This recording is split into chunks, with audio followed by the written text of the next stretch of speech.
Okay, what I'm going to do today, I'm going to show you how to jack up the car so that you can work underneath it safely, because there's tons of jobs that can be done under there.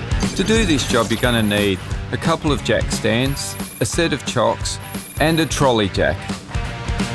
This particular car, I'm going to lift it up from the cross member, which is underneath the engine. Really important that you look at the manufacturer's specifications for that particular car so you know where to jack it.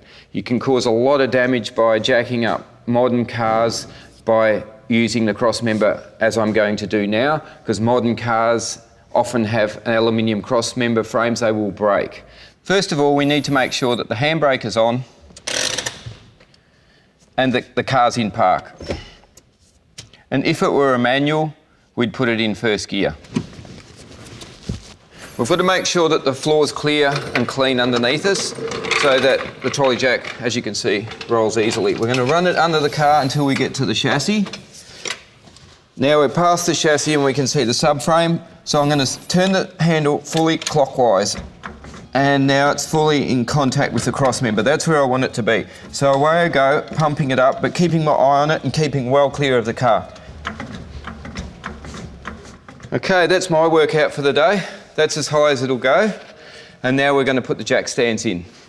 Okay, so now that the car's up on the jack, I need to get these stands in as quickly as possible because I really don't like the car sitting on the jack. It's not a safe place. So we'll get the Repco 3-ton stand, check to make sure the footprint's clean on the stand so it sits nice and clean on the ground, and make sure that the ground's clean of debris.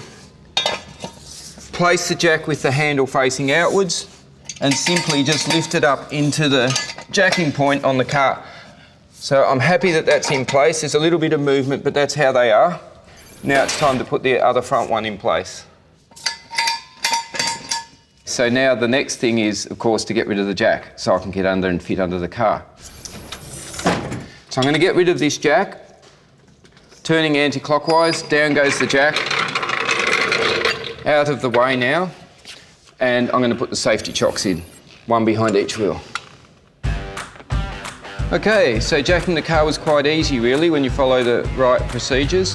The car's safe now, it's on its stands, the chocks are in, the handbrake's on, and really I'm ready to get underneath it and do what I've got to do.